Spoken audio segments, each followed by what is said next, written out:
Gaskins, the defensive coordinator from Walter E. Stebbins High School. I want to make sure I get that right because Coach Greer will and Coach Place will also correct me if I just say Stebbins High School. So welcome, Coach. Hey, how you doing, Coach? Good. Hey, why don't you tell us a little bit about yourself, kind of like where have you been, where have you coached, playing experiences, maybe systems that you've coached in? Okay. I'm born and raised in Kentucky. Grew up in Louisville, kind of played at Butler High School, not the Vandalia Butler everybody knows, but Suda E. Butler High School in Louisville, Kentucky. Played in a 4-4 defense with a pro-I offense. We did, we were a good program. We had a lot of really good players, and I was the benefit of playing with a lot of those guys. They were, I got to learn a lot from really, really good football players. And then from there, I went on to, I didn't play college ball. I was out of football for a while, out of high school by about 2 years. And it's funny enough, I went to the library and was checking out books on football stuff. And a guy saw me sitting there, and his name's Bill Mason. He was the defense coordinator at Nelson County High School in Bardstown, Kentucky. And he thought I was a kid. I was still so young and didn't, look very mature. So he thought I was a kid and asked me if I was going to come out for football. I said, well, Coach, I'm graduated and, everything. He said, well, heck, since you're here and you're on your own looking up stuff on football and trying to learn it, why don't you come out and coach for us? And I actually was a volunteer coach for the first year. And then I stayed there from 2002 to 2006. Coached with a lot of really good guys. There was like 6 guys off that staff that went to go be head coaches at different places. So nice. There was a lot of knowledge. And we were a 4-4 wing T team to the hilt. And that, there was a lot of real good football on that staff. Very successful program at the time, not now so much, but at the time they had just won state in 96, and they were, I think they had gone to the Final Fours in 97 and 98. They went to semis in 97, 98. So they were still really good. That program was a very good program. From there, I ended up going to Fort Knox with one of the guys on that staff. He became the head coach at Fort Knox High School, which is a little different because it's on base. Most people wonder, but yeah, it's in the middle of the base, and kids that live on the base are the ones that go to that school. We went there. It was not a good place to be. They had lost 30 some odd games in a row. We got there, went 0-10 the first year, or 0-11, because the top 4 seeds made the playoffs in your district, and there was only 4 teams in our district. So we ended up having to go get beat to death on that playoff game. We won 3 games the next year, and then we ended up going, I can't remember the exact record, but we ended up making the second round of the playoffs my 3rd year in 2010. And then we actually upset the number 1 seed, Glasgow. We were a 4 seed, upset a 1 seed, at their place. So that was not easily done back in the day. So that team the next year went all the way to the state finals. So that's how good that team was. And we ended up upsetting them at their place 30-28. So it was, and I was the defense coordinator there. I was, at Nelson County, I did linebackers and running backs. And then I was the defense coordinator at Fort Knox. I then left. We moved up to Dayton to help plant a church with a buddy of mine. Okay. That's when I started. I went to Oakwood, coached there, had some good things. Rick was there. Okay. Coach Robertson, my high school coach. Yeah, Robertson was there. Really smart guy, knows football very well, very demanding. I mean, you're going to learn, or you're either going to get it done or you're not going to be there, right. Kind of a deal. I was there for 2 years. I ended up stepping out because I had to finish my bachelor's degree. I did that. It was about a 3-year hiatus. And then I put in with Greg at Stebbins. And I was like, I want to get back in the game. He was gracious enough to give me a shot. I did linebackers my first year. Second year, I was the co-defense coordinator with Greg Bush. And most people know him. He's been around the Miami Valley for a long time. Greg was a great mentor to have. He really helped me learn the Miami Valley, learn a lot about defensive football. He was a really good guy. Never once looked down on me or, questioned if I knew anything, just kind of brought me in and really showed me around. So I was very blessed to have him as my co-defensive coordinator. He made all the calls. I was just the guy on the field signaling it in, and obviously we were there game planning and stuff, but I had the title of co-defense coordinator. And then this year, 2020, I was able to step in and take the position over completely because he left, and I think he's close to retirement, and I think he wanted to take his last couple years of teaching and just teach, so it was less hectic for him. But he stepped down, I took over, and obviously Stebbins, we had one of the best years we've had in quite a while, and we're still running. I'm still running a 4-3. We're a little different. We run a 4-3, too high, kind of a quarters looking scheme. At Stebbins is what we do now, but it was, we were blessed with some really good players. I think anybody in our league knows we had some pretty good players this year. And so we were able to maximize their talents in the 4-3, and that's why we play that particular defense, and that's why we felt it was the best for us. Well, you know what, Coach, being a guy that had to compete against you guys and competing against Stebbins this was my 5th year.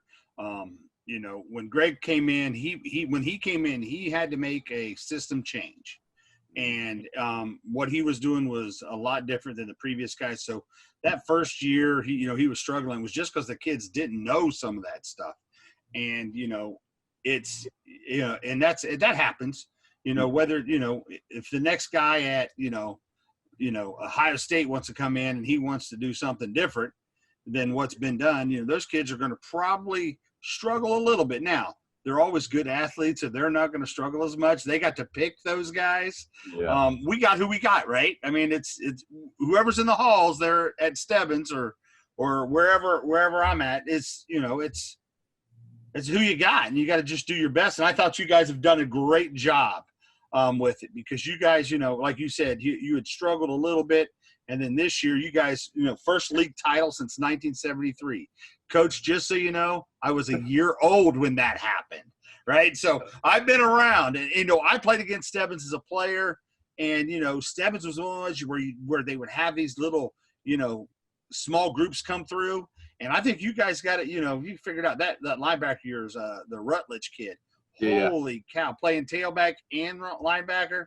Hey, look, that kid he's a dude. Yeah, he's a dude. So he's a state qualifying wrestler too, which some people don't know. But he's just, man, he's kind of a heat-seeking missile. Sometimes you just kind of let him loose. You don't coach him a lot. You coach him enough, but a lot of it is just, man, he knows how to play football. You go let him play football. Don't slow him down. That's just let him. Coach, he'll figure it out. I'm not going to say too much and let good. I thought you guys did. It was a tremendous job and all those lumps. You talked about the pro eye offense, man. For a guy that when I was an offensive coordinator at Miami Trace in 1999 to 2002, we were an eye offense, and it was in the late 90s, early 2000s, and running off tackle. I can tell you about 6 different ways to get that ball off tackle, and yes, I'm willing to bet in a couple years. I mean, you're already starting to see it.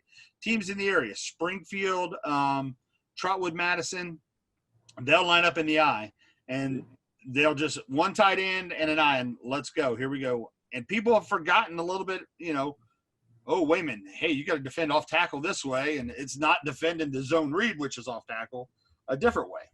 Yes, sir. So, everything's cyclical. We know that. Absolutely. It'll eventually come back. You just got to hope you remember it. Right. And you got to hope that you're around still. Yeah. You hope you're around still for that. All right, Coach. Hey, you said you primarily been coaching an even front defense. What are some of the strengths of the even front defense that allowed you guys to be so successful this year? Well, I think that it allowed us to use our athletes without having to coach too many techniques. So especially like our defensive line, we had some pretty darn good athletes on the defensive line this year, and with an even front, you just kind of gap them up. You know, they all play a shade technique. Occasionally, we have an inside shade because we'll go to a G front or an over front or an under front, sorry, Right. and we'll bump that nose out to the 3 tech and bump that tackle down to a 2-eye or a 1 shade on the center. Right. And but that's very, very little. You know what I mean? And it's still not that much different than what they're doing snap in and snap out. So their reads stay the same, and what they do from snap to snap stays the same. So it allows them to concentrate more on, hey, do my job. What's this lineman in front of me doing? Did I get a down block? Did I get a reach block? Did I get a pull? Right. And so now it's just stimulus and response instead of, I know there's several ways to run the even front, but the old school way was you 2-gapped guys. And you had to have some dudes when you 2-gapped because they had to punch out, read the guy, read the lineman, and then find the ball. That's a lot of stuff for a kid to have to do in high school, to me. And so for us, we just let our guys turn loose, and our defensive ends were both pretty good athletes this year, and they just got to come off the edge and attack. And it allowed them to make plays instead of just take bodies up. I know, there's lots of guys that have good schemes, and the defensive line, their main goal is to take up guys. And there's nothing wrong with that. But our guys are good enough players. It allowed us to get our best 11 on the field and not have to hinder them at all. And that's the main reason we really like the 4-3, because we feel like it gives us our best 11 on the field, and it's the fewest amount of specific position people. Because the way we coach it, it's more like the Miami 4-3, the old school 80s, early 90s. Oh, yeah. When the Hurricanes were really rolling, those dudes could play a little bit. A little bit. And so we really build around our 3 tech and our Mike backer. The rest of the guys, you can kind of substitute speed. If you have a guy that might be a little bit small, our Willie backer doesn't get touched a lot. So he can be a little bit smaller as long as he's fast and can find the ball. Our Sam, because a lot of teams we play are spread, he spends a lot of time kind of out in the flats anyways. So he's not got to be a huge guy that takes on, a fullback. It's not old school. So he doesn't have to be a huge guy. He can be a little bit more athletic, so we can put more like a strong safety type out there. But our Mike and our 3 tech, which we had 2 really, really good ones this year, are kind of who we build the defense around, because that 3 tech has the command to double team, and that Mike, he's our only 2-way guy. He's got to be able to flow both ways. And so between those 2 guys, and in most schools, you're going to have 2 of those guys. If you have to have 4 or 5, some years we don't have 4 or 5, Right. But 2, most of the time we can find 2 guys to fill those roles. Well, you said something talking about playing a shade. Mike Elko, I got to know. He's now the DC at Texas A&M. I got to know Mike when he was the defensive coordinator at Bowling Green. He was recruiting a couple of our guys, and we were talking, and we were kind of him-hawing around about, like, I don't know if we're going to stay in even front or whatever. And he goes, why? He goes, like what you said, it's the easiest one to do, because a shade is a shade is a shade is a shade. You teach kids how to play a shade technique. One kid could theoretically play 4 spots. And so maybe if you're only playing like, hey, I only have a nose and he only plays nose, and then maybe your second nose is only really your 3rd best kid who could play there. If your backup 3 tech is better than the backup nose, why not plug him in? Because it's a shade. Who cares where you line up? Yep. And the other thing is, if you can get a 3 technique that can draw a double, or if your one can draw a double too, if you get 2 of those guys, your Mike is going to be a world beater. We had a kid here, trying to think, early 2000s, Mitch Larson, like how you're describing your Willie, he was small. I promise you, Mitch may have been 5'8", and he broke our school tackle record. He had 163 tackles in the season.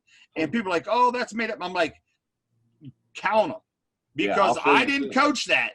I didn't coach that. Trust me. That kid knew how to get to – he was a great student of the game, watched film, and he knew, like, hey, if I see them do this, the ball's going to come out over here. I got to get there. And he was slithering and slipping blocks. I didn't coach that. I'll be honest. Like, that kid did it. That was nothing to do with me. So yeah. Absolutely. Do you think there's any spot for an even team to have an odd package, like where you're going to have to play with 3 down linemen? And I'm not talking like into game situations. Is there a spot where you guys play it, or do you think that it's a waste of time? Well, obviously it's not a waste of time. I think it's used too much. It's successful. Obviously, a lot of people run it. I think you can. I think you have to be very specific and keep it very technique-wise similar to what you already run.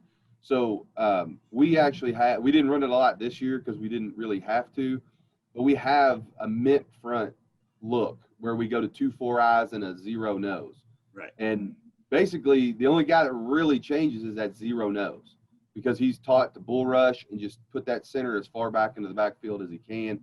But the 2 4 eyes, they're essentially just inside shades. So you're coming off the ball. What's that tackle and guard doing to you? Are they both doubling you? Here's what you do. Is the tackle trying to down block you? Here's what you do. So it really doesn't change a whole lot. And I think if you see it in your game planning, this team struggles when you give them this. I think it's definitely something you want to give to them when you want to change, like if they're figuring you out, like anybody, right? If they know where you're going to be and they've kind of figured out how to attack you, who's the weak link or whatever, I think it's always good to have something you can throw in there, even a bear front or something that'll allow your guys to be successful and make the guys on the other side think, because as advanced as football has gotten, they're still 15, 16, 17-year-old kids. If you make them think on the fly, you can bet one of them is going to screw up at least one time. So for sure. That's it's there's a lot to that. Like, hey, do I really want to trust my paycheck to a 16-year-old kid trying to be right every time? Yeah. I fully believe there's a use for an odd front package. You just have to have you have to know your personnel, and I believe keep it as similar to what they normally run, because in the middle of the game, if you ask them to do something completely different, like 2 gap or something, right, I think most kids, at least at our level, you go to the MVL and look across the board, maybe there's a couple schools, pick with Troy or something, but for the most part, we have the same kind of kids, and they're like, to ask them to do something completely different than what you've coached them, 90% of the time, it's going to be tough for them to execute. So, but there's definitely a room for it. Oh, for sure. And like I said, I'm an even front guy. To my core, I'm an even front guy. But I'm also so old. I've coached it all. Coached the 5-2 /3-4, whatever you want to go. It's the same defense. Coached a 4-4, coached a 4-2, coached a 4-3, coached an odd stack defense. Yeah, so if you're around long enough, you'll coach it all. And I think this is, I think you're right. I think there's times where you're going to need it. If it's 3rd and 20, there's nothing wrong with and playing an odd front. Maybe it is leaving your regular personnel on the field, and maybe you're going to drop one of the ends off, or I just think that sometimes there's a place for it. But you talked earlier about you guys even played a little under front, which means you're taking your Sam or somebody and you're walking them up on line of scrimmage, right? Yep. It's still an odd front principle, but you're using your kids' techniques to get there. Yep. Because what's the difference? And you talked about a 4-eye. What's the difference between playing a 4-eye and a 2-eye? Well, nothing. Nothing, because you're going to get doubled from somebody, right? Yep. So it really doesn't matter. All right, Coach, what's your favorite team drill that you guys do? What's a drill you do as a team on defense that you really like and you think it helps you get things done? Our pursuit drill, I really like, because of the way we run it. We do run it with a rabbit, and it really forces our kids, especially the backside guys, to continue through the play. And when we run it and our kids are doing it right because we set it up with the cone where they match their cone, and it gets our defensive line used to flowing flat and then cutting back through the line once he breaks the line of scrimmage. I just think that a lot of teams give up long touchdowns because kids either they don't go over it or they don't understand their lanes for tackling, their angle lanes. And so we didn't, a couple passes I can think of, but we really didn't give up a ton of long runs. I think we gave up 1 to 2 to you guys. Right. That good little quarterback, that sophomore kid, he got one on us, and then the B-back got one on us there. But we typically are pretty good at getting our angles and getting down the field. So even if you do bust it for 15, we still make the tackle and live to fight another day. Yeah, because if you let high school kids continue to snap a football, they're going to drop a snap, they're going to fumble a ball, they're going to have an offensive lineman hold, or even worse, jump off sides. Like, we know the count. Why are you jumping off? Amen. You talked about your rabbit. Now, when we run one with a rabbit, we do a couple different things with them. But do you have problems with your guys basically either the rabbit stops or the players stop the rabbit just because they just don't think about it? Just like quit grabbing the rabbit, let the rabbit run. They do. The first few times you run it every year, yes, you have to coach them through it, and you have to remind the defenders, quit chasing the guy or quit wrapping up the guy, tap him on the hip and let him go, whatever. And then the rabbit, a lot of times the rabbit will be a pretty fast freshman or something, and on that first practice, especially when we're in pads, you got some of them big boys running at you, and you're a freshman. Come on now. I mean, you're going to look at that and be like, I ain't running through that. You'd be like, right. Trust me, it's not going to kill you. One of two things are going to happen. Either they're going to get out there and they're going to stop like, they got me, or two, they're going to run way faster than ever because, I am not getting hit. Exactly. So, yeah, we run into those issues just like anybody else. You got to coach it up every year. But I like it because it keeps all of our kids engaged. Another aspect for us, we have teams. So we have our first 11, second 11, third 11. And so even if it's a guy that may not ever take a snap on defense, it keeps them engaged in what we're doing in practice, and it gets them reps, learning the defense, even, knowing where to step, knowing what gap to go to, all that stuff. But then also it gets them conditioning without having to be like, all right, run 100, or you know how it is. You're conditioning without lining up, blowing a whistle. Exactly. If you tell a kid he's got to run like 200-yard sprints, he's going to think he's going to die. But if you ask him to go run a punt down and he just ran 30 yards, he doesn't think anything of it. He's fine and jumping around. But if you make him run it, he thinks he's going to die, and you got to really be like, come on, get up. You got to do, So it's a little bit psychological in the fact they're getting conditioning without thinking about getting conditioning. Exactly. That's exactly right. So now, hey, how does your rabbit run? Does he only run like out wide? Is he always outside on your cones? Or does he do anything else? We do outside on the cones. The only other thing we do is we will set up a like 2 or 3 guys in about 15 yards downfield, and we will throw the ball too. So we'll get them to step, and then the linemen, once the ball's released, they retrace, get downfield, but it allows our secondary to, see where the guy's going, follow the quarterback's eyes, and then when he releases the ball, break on that ball. So he's going to catch the ball. I just want my guys around it. And we always say your dedication to this team is determined by how close you are to the ball when he catches the ball. Because if you're not going to be there to make the tackle, it's going to be hard to get you on the field. That's just the way it is. It doesn't sound nice, but I've got to have you close to that ball to make a tackle. And if you're not going to hustle to do it, we're going to have some heart-to-heart conversations. Right. No, right. And, one of the things we've done here is we started rewarding. We call it 5 to the ball, 6 to the ball, whatever it is that year. And if there's 5 guys to the ball on the tackle. Now, they don't mean they're all going to be in on the tackle, but if they're running to the ball, they're making an effort, that counts as one. And there's been years that it's a 1-to-1 ratio. For every 1-5 to the ball you're in, you're going to get a sticker for your helmet. And the kids are like, wait a minute. And they'll start questioning, like, wait a minute, I thought I had 7 or 8. And I'm like, no. I said, here are the plays you were in, because I track it. So I always have, hey, on play 9, you were in that one. And they're like, but what about play 12? I'm like, were you really running? Yeah. and so those guys will eventually, they'll they start wanting to. It's a 1-2 thing with them. Yeah, you have to figure out how to reward them. Like, kids have so much stuff to fall back on. I was born in the 70s, so I'm a little bit older guy.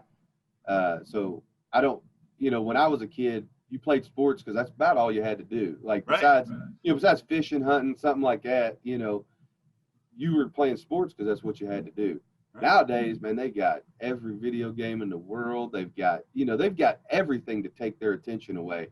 And so you really got to get to those kids and give them something to kind of work for and go like, hey, you want to be out here, so let's make it worth your while to be out here. So right, no, that's absolutely true. They were talking last night. I think it was it might have been either it was Ryan Day or Dabo Sweeney, and they were talking about, I've got to get the kids' attention away from their phone, because that thing has more in it than I can ever compete with. So I got to try to make it as much as I can. They got to be focused on me.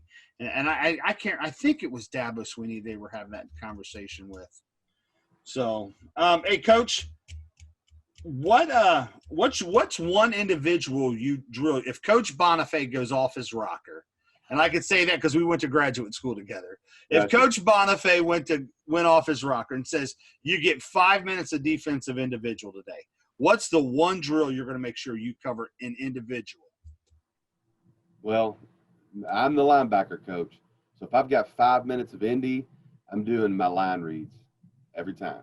My linebacker line reads, man, because you're reading guards and what's the guard and tackle doing. And we're doing 5 solid minutes of that. We're getting reps in, because that, to me, that's taking you to the ball. If you can't do that, you're not going to make it to the ball. So you've got to be able to get that. And at least I'll get you there. You may not make the tackle because your form's horrible, but at least you're going to be in his way and slow him up or something. He's going to have to run over you. But I've got to get you in position to make a play. And my line reads are my biggest my line keys are my biggest drill that I'm going to make sure we get done, because they've got to be able to read their keys and know where to go to get the ball. Good. Hey, if Coach Bonifay ever tells you only get 5 minutes, let me know. Call me, and I'll call him and tell him that he's out of his mind. Defense needs more time. Those offensive guys always want to take all the time. Yeah, they own the field, man. They score all the points. They get all the fireworks. So right. All right, Coach. Hey, when you're breaking down an offense, what's the first thing you look for in an offense? Probably, and this is pretty simplistic, because I'm going to watch it just straight through. Typically, when I watch it for the first time, I just watch it straight through. I'll go in and make it all the clips that I need, all the offensive clips, so I'm not watching the whole game. But I'm going to watch it straight through, and I'm going to determine who are they trying to get who does the offense run through. That's what I want to know just off the top of my head is, who do they, when it's 3rd and 1, 3rd and 2, who are they going to get the ball to get? And that's who I need to stop. So that's probably whoever the stud is, that's who I need to find out real quick. No, that's a good. Well, now they call them analytics. I'd say that's a good key. If we want to sound really hipster, that's great analytics, Coach. Great analytics. No, but I think you're right. So every offense, I don't care. Even if you go to Ohio, you watch Ohio State, that ball is running through somebody. Oh, by the way, it's the guy that gets the snap every time. Exactly. But every offense has it, and sometimes it's the quarterback. Sometimes it's the tailback. Like you were lucky enough. Your quarterback was pretty good, and so was your tailback. So that was a little like, man, we can't take away that guy, because then this guy's going to slide out the back door on us, and and make a play. And if we don't stop the tailback, they're just going to hand him the ball 25 times, and the game's going to be over. Starting at 7, we'll be over by 8:30. So, because you're just going to run the ball at us. I mean, that's how it is. If you don't stop it, they're not going to. That's exactly right. All right, Coach. It's now time for the Gamewrecker and Slobberknocker of the week. So tell us, who is the best game wrecker you've ever coached or played with? Oh, obviously the ones that you coached the most recent are probably the ones that stick in your mind, are the easiest to recall. But we had a kid at Nelson County High School, my years there. His name was Chance Downs. And Chance, if you took him out and made him run a 40 and did all the cone drills, you'd look at him and say, like, this guy will never touch the field. But when the lights came on and and the helmet went on, he became a different human being when in between the lines. Like, it didn't matter where the ball was going. That kid was, I'm not kidding you. He was 40-something tackle kid for a couple, 3 years in a row. And it's just because he understood the scheme. He understood what we were trying to do with the defense. And he was a film guy. Like, he really did enjoy watching film, breaking down the scouting report, and doing the little things. I know it's not always politically correct to say, but he was a little bit of a bully too. Football, when it comes down to it, you're still asking a man to go get another man on the ground. It takes a little bit of a certain kind of attitude from a person to get that accomplished, Like, right. You've got to be a certain type of human being to want to go run as fast as you can into another human being. And he was that kind of guy. I'll leave it for the other, because I know you got he's also my biggest hit, but I'll leave that for you for later. Right. Well, and I think you're right. I think the kids who can impose the player, you do it all the way up from Pee Wee all the way to the pros. The person who can impose his will on another human being inside the lines is usually going to win more times than he loses. Just because what makes this sport so great is that it's a physical match, and it's not always the biggest guy that wins. It's the kid. It could be the person who leverages the best, or can run a little bit faster. So I think you're right. That's a great example of a game wrecker. Just because you knew he was going to do what it took to get it done. Oh yeah, he was. All right, Coach. So you've kind of hinted a little bit. Biggest slobberknocker hit. Biggest slobberknocker was, sorry, I'm gonna go back into the bag here. Chance Downs. We were playing. This was 2004 maybe, and we were playing at Meade County, Kentucky. And Meade County had a kid who was going to Indiana on a full ride scholarship at quarterback. Now they were kind of a veer type team, little bit of option. They just wanted to line up and kind of beat you up. But this kid, he could throw the ball, so they would occasionally try to open it up and let him throw. But this guy, D1, big time quarterback, he goes to run the triple option out of their little kind of split back veer package is what it kind of looked like. Chance tackled the fullback, tossed him away, and then went and made the tackle on the quarterback after he pulled the ball. Nice. It was the greatest play. I wish I could find the film somewhere. It's still to this day, it's the craziest thing I've ever seen, because he hits the fullback in the hole, sheds him off, scrapes down the line, and makes the tackle for like a 1 yard gain on the quarterback. A solo tackle. It was the craziest thing I'd ever seen. Nice. And I was still really young as a coach then. So I looked at him and I thought, how is this guy not, like, how do coaches look at this film and not think this guy's, now he ended up going to Morehead State and playing ball, but he was just, he was one of them kids, man. Like, the measurables weren't all there. He wasn't going to be the fastest guy on the field, but every time the whistle blew, you could bet he was going to be within a yard of where that ball was when the whistle blew. So awesome. He was one of those kids, man. Awesome. All right, Coach. Well, it's at the end of the show here. We're asking you now the 5 bring in the house questions, rapid fire. Okay, Coach, here we go. Ready? Favorite college team? University of Kentucky Wildcats. NFL or college football? College football. If you could work with any coach in America, who would it be? Gary Patterson. Oh, yeah, he's a even front guy. Absolutely. Great one. Pepsi or Coke? Coca-Cola, man. I'm from the South, baby. Right, from the South. There's nothing else but that one. Everything's Coke. Right. Bacon or sausage? Bacon. Bacon. All right. My guy right there. Well, Coach, I appreciate you coming on. This has been a blast. So our listeners know, Coach has a YouTube video out right now with Coach Banstra. When this gets published, I'll make sure I tag that in the bottom of it, and I'll also put Coach's Twitter handle on there, and you guys can communicate with Coach if you got more specific questions about anything he talked. Coach, I appreciate you. Hey, it was a blast. Thank you for having me on. I mean, like I said, I'm always down to talk ball, and I know it hadn't been the easiest because with COVID, we haven't had the Miami Valley meetings or any of that stuff, so it's been kind of,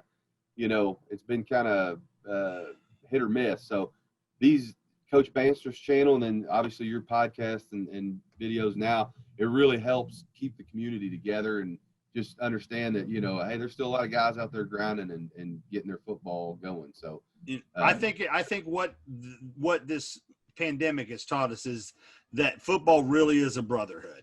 And if somebody needs something or you want to ask a question, just, somebody out there's doing it and they'll share it with you because, if we got to keep this game going, it's under attack more than anything else. And I think that, things like this have made us understand how strong we are as a group and what we're doing for the sport and for the young men who play it. Yes, sir. That is the truth. All righty. All right. Hey, listeners, I appreciate you hopping on here and listening to us again, and tune in next time for another episode of Gamewreckers and Slobberknockers.